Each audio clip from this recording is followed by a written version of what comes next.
Hey everybody, it's me, Angel Benton, and it is time for another edition of Angel Sudsy Recap, where we delve into the world of daytime television and we do a few reality shows on the side. So, one of the daytime TV shows that we do is The Bold and the Beautiful. Now, here's the thing. It's been a couple days since you last heard from me, and what was funny is that I had the exact same background last time, and I said I was going away for a week. Well, I did go away for a week, and I went to a place with no cell reception. I mean, not even cellular reception. So I was able to watch Bold and Beautiful last week on my phone on the app in my hotel room, but I didn't have any time because we had a really crazy schedule. We did morning classes, had some time off in the afternoon, and then we did night classes. And my time in the afternoon was used doing project management work, so it was really, I didn't really get any time to sleep. So after we were done, sometimes we would go get something to eat, and then I would just go home and go to bed, or sometimes I would just go home and go to bed. So it was a long week. It was very frustrating, but I'm back now. So, having said that, I did watch Bold and Beautiful this past week. But let's talk about last week, though. So last week, the last Sudsy recap that I did for Bold and Beautiful, there was something I wanted to mention, but I really didn't have time. So I ran out of time. You know, it's one of the perils of doing a 10-minute show on YouTube. Okay, so I have a new nickname for somebody. So I think that I will now be referring to Wyatt as What About Wyatt? Because in all honesty, no one ever fucking says What About Wyatt, right? Liam's got this whole thing going on, didn't once give any thought to Wyatt. Bill's got that whole thing going on with Liam, never once gave any thought about Wyatt. Quinn's got her drama with Eric and Sheila and hasn't given any thought to Wyatt. The only person giving Wyatt any thought is Katie, which I like them together. I do. Now, granted, I mean, all the scenes we've had of them lately have just been them banging, but okay, whatever. It's been a while since either of them had a love scene, so that's fine. That's cool. Although, remember when we first met Wyatt, when he was butt-ass naked taking a shower and Hope was like, ooh, and Hope spied on him? That was pretty cool. But yeah, so what about Wyatt? What about Wyatt? Why is everyone forgetting Wyatt? I don't understand why Wyatt is invisible. Really? It's frustrating. So basically what happened was Liam is now blackmailing Bill Spencer to take over Spencer Publications, right? So Liam is now in charge and Bill is out. Now, if Bill was really the great father he says he is, first of all, he popped Liam in the face. Now, here's the thing about that, though. It was kind of nice to see Liam get hit in the face. Not that I have anything against the actor, but Liam himself is a little bit of a drip. So it was kind of nice to see him get hit. I'm just saying.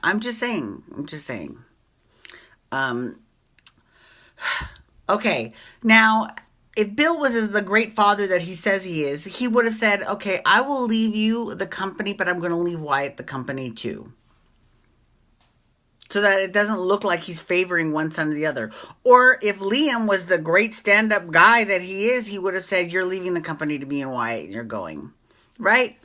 But no one gave Wyatt any thought. So again, what about Wyatt? And the only thing that strikes me as being a little bit out of character is Quinn's full-on detachment from Wyatt. Because, for years he was her life. And then she was very fiercely protective of him. So much so that,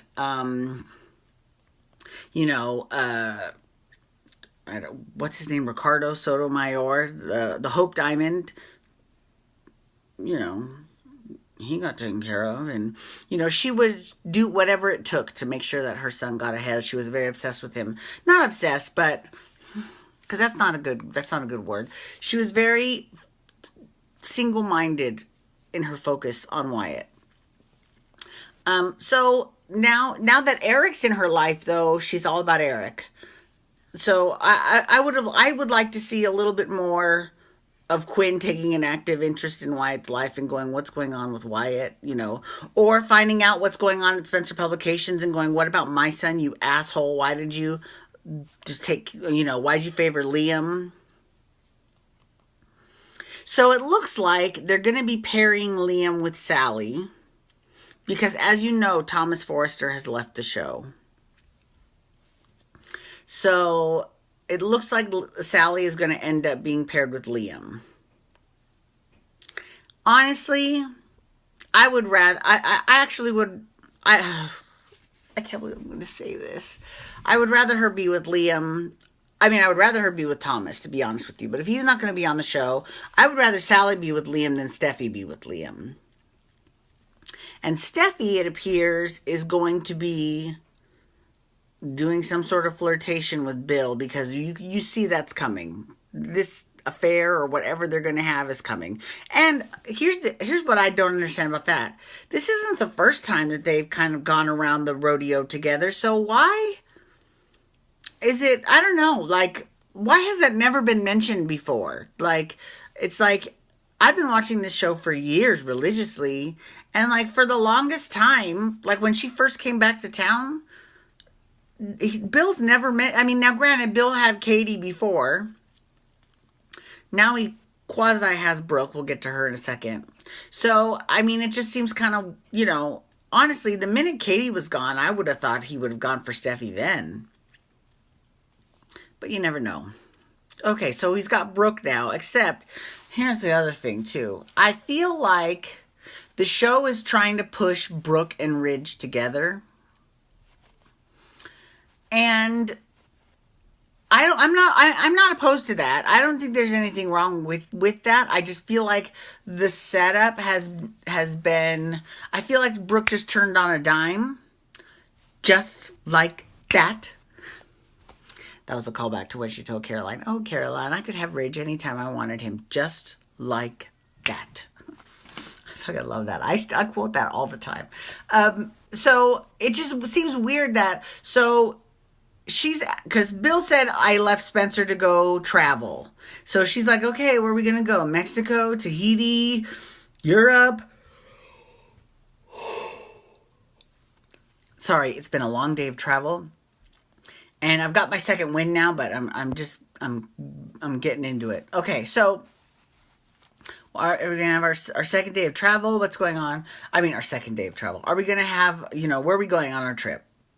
And he's like, I can't leave. And she's like, why? She's like, I can't leave my company. And she's like, what is going on with you? And so then he tells her, he's like, I'm the arsonist that caused the fire. I hit Liam.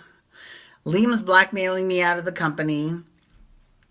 And Brooke is noticeably shell-shocked, which is fine. I understand that. That makes sense. But A, she knew that Bill was not, some goody two-shoes when she got with him. And B, now all of a sudden she just ran into Ridge's arms. She's just like, ugh.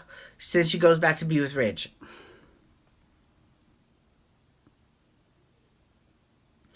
I just don't think that makes any sense. I understand her eventually getting with Ridge, but I would have liked to have seen that process be spread out a little bit more, to like have a real person eventually, come back to their senses as opposed to just,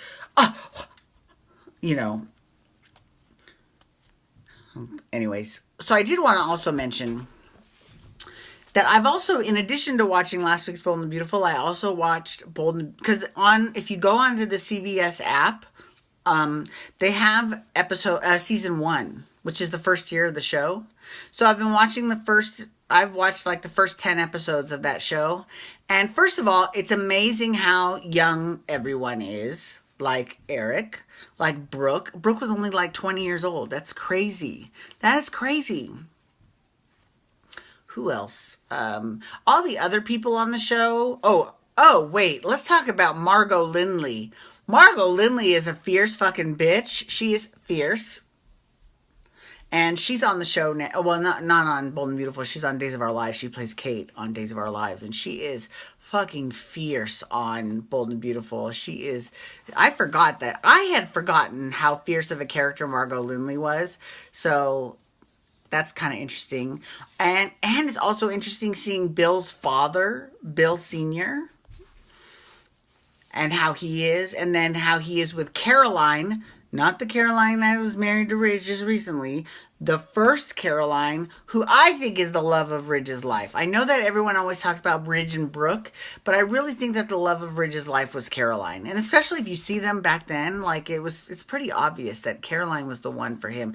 Brooke was fucking engaged to that cop, so, it's all very fascinating, and it's wonderful, and it's a great use of history. I'm so grateful that they've got that. So I'm having a really good time watching it. But okay, anyways, I just want to say thank you so much for logging on today.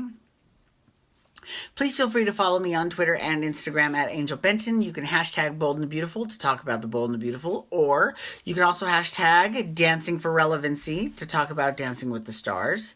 I'm doing the first episode next.